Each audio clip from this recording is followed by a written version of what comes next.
Rutherford model of atom. Rutherford model of atom, जिसको हम लोग अल्फा पार्टिकल्स स्कैटरिंग एक्सपेरिमेंट के नाम से भी जानते हैं। अल्फा पार्टिकल्स स्कैटरिंग एक्सपेरिमेंट एक तरह से एक एक्सपेरिमेंट था जिससे एटम्स के स्ट्रक्चर्स के बारे में बताया गया रदरफोर्ड के ज़रिए। तो उन्होंने यहाँ पे सबसे बड़ा डाउट ये उठता है कि ये अल्फा पार्टिकल्स क्या होता है। तो अल्फा पार्टिकल्स उन पार्टिकल्स को कहते हैं जो कि पॉजिटिवली चार्ज पार्टिकल्स हो। पॉजिटिव चार्ज पार्टिकल्स बेसिकली ये जो हीलियम हम लोग जानते हैं, हीलियम एटम्स का जो आयन होता है वही इन अल्फा पार्टिकल्स को रिलीज़ करता है, इन चार्ज पार्टिकल्स को रिलीज़ करता है। तो रदरफोर्ड ने इस अल्फा पार्टिकल्स को यूज़ किया था। अब ये किस तरह यूज़ किया था उसको देख लेते हैं। उन्होंने सबसे पहले कुछ ऐसा सेटअप किया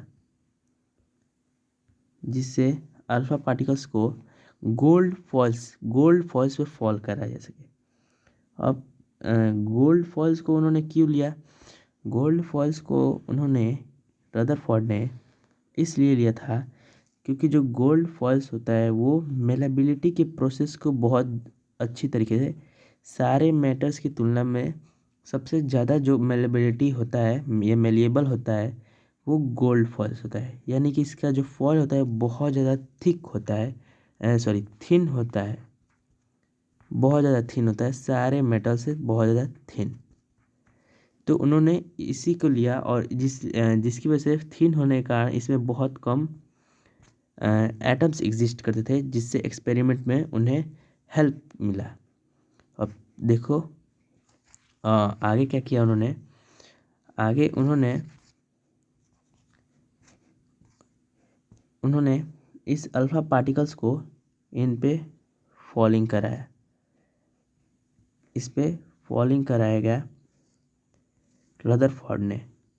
तो उन्होंने क्या देखा कि कई सारे जो पार्टिकल्स हैं वो पास आउट थ्रू हो जा रही है, पास आउट थ्रू। एक मिनट, यहाँ पे देखिए, यहाँ पे जो ये अल्फा पार्टिकल्स है वो इस गोल्ड फॉल्स जो है इस पे फॉलिंग कराया गया है। और ये जो पीछे जो स्क्रीन आप देख रहे हैं इसको फ्लोरोसेंट स्क्रीन कहता है। फ्लोरोसेंट स्क्रीन कहता है। फ्लोरोसेंट स्क्रीन ये जिंक सल्फाइड से कोटेड होता है, जिंक सल्फाइड से कोटेड होता है। और ये क्या हेल्प किया है, क्योंकि ये रिफ्लेक्शंस का जो रेज आई थी उनको डिफ्लेक्ट करने का काम किया था या डिटेक्टिंग करने का काम किया था, इसमें मदद किया था, इसीलिए इस स्क्रीन को लगाया गया था। जब अल्फा पार्टिकल्स इस गोल्ड फॉल्स पे गए थे तब क्या रदरफोर्ड को कुछ ऐसा देखने को मिला कि जितने भी एटम्स हैं उस गोल्ड फॉल्स के अंदर, जब ये रेज जा रही हैं तो वो उन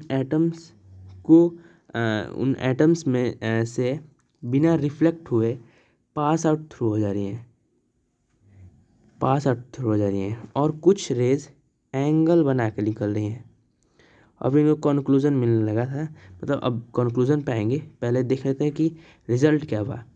कि कुछ रेज पास आउट थ्रू हो गई, कुछ कंक्लूजन बना के निकल गई, और कम से कम 12,000 रेज में 12,000 अल्फा पार्टिकल्स का जो रेज था, ये जो भी अल्फा पार्टिकल्स जो थे उनमें से सिर्फ एक पार्टिकल्स जो था वो वापस आया था। यहाँ पे देख सकते हैं कि एक ही पार्टिकल्स जो है वो वापस आया है।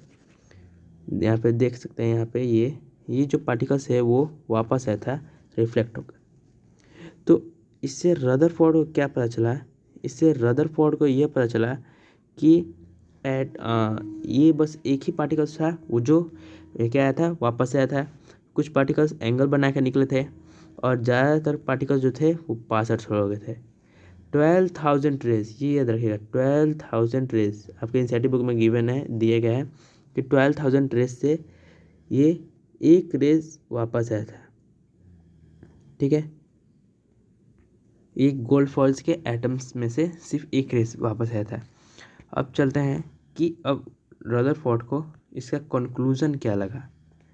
तो सिंपल था, हम लोगों ने देखा कि सिर्फ एक रेज वहाँ से आया था, तो इसका ये कंक्लूजन निकला इस मॉडल का, ये एक्सपेरिमेंट का, कि एटम्स का जो बीच का जो पार्ट है वो पॉजिटिवली चार्ज्ड है, पॉजिटिवली चार्ज्ड पार्ट्स है, चार्ज्ड है। अब वो क्यों है, ये कैसे पता लगा, तो ये इस बात से पता लगा कि हम लोगों ने जिस ये अल्फा पार्टिकल्स था, ये भी क्या था 2+ था, हीलियम एटम्स का n था।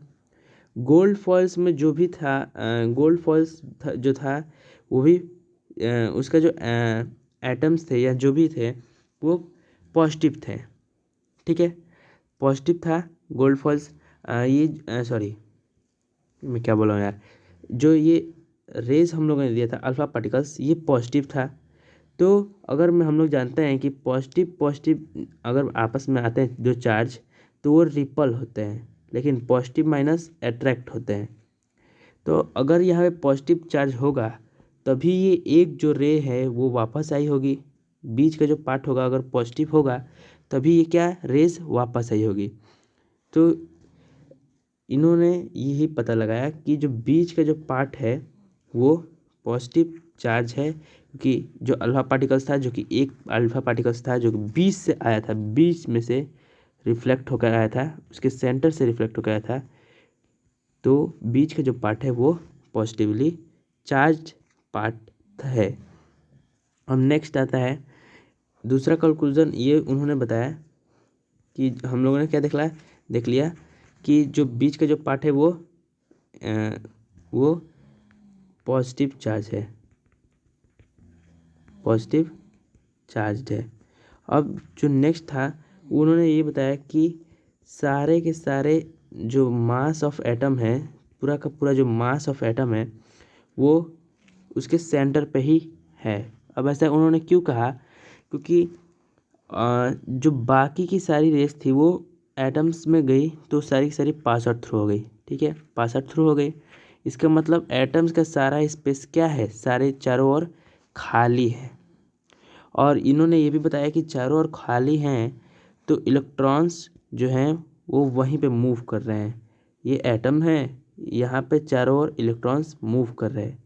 यहीं पर रदरफोर्ड जो होते हैं वो फेल हो जाते हैं कि ये एटम्स हैं और यहीं पे इलेक्ट्रॉन्स मूव कर रहे हैं, और ये जो बाकी स्पेस है एटम्स का वो खाली है, ठीक है।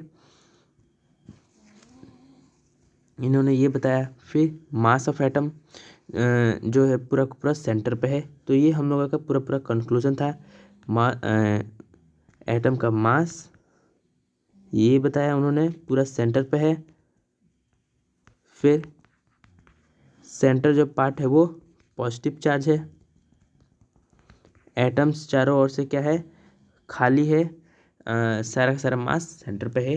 यही पूरा पूरा इनका जो कंक्लूजन था रदरफोर्ड का मॉडल का बताना था, ये यही था। और हमने यहाँ पर रदरफोर्ड के मॉडल को ख़त्म कर दिया। मैंने पूरा का पूरा आपको बता भी दिया कि पॉजिटिव चार्ज की वजह से रिपल्शन हुआ था, इसीलिए जो ये था कि ये पॉजिटिव चार्ज की वजह से रिपल्सन हुआ, इसीलिए जो बीच का जो पार्ट था वो पॉजिटिव चार्ज था। ये पूरा पूरा कंक्लूजन मैंने पूरा बता दिया है। और यहीं पे रदरफोर्ड का जो मॉडल होता है वो ख़त्म होता है। और ये इसलिए फेल हो गए थे क्योंकि इन्होंने बताया था कि एटम इलेक्ट्रॉन्स जो हैं वो घूम रहे हैं, एटम्स के चारों ओर घूम रहे हैं। तो इन्होंने ये नहीं बताया कि कैसे घूम रहे हैं, इसीलिए ये यहाँ पे फेल हो गए थे। इनका जो मॉडल था यहाँ पे फेल हो गया था। तो रदरफोर्ड का जो मॉडल था वो फिनिश होता है। इसी के साथ अब जो नेक्स्ट मॉडल है वो बोर मॉडल है, ठीक है। तो यहाँ पर रदरफोर्ड का मॉडल फिनिश होता है। देन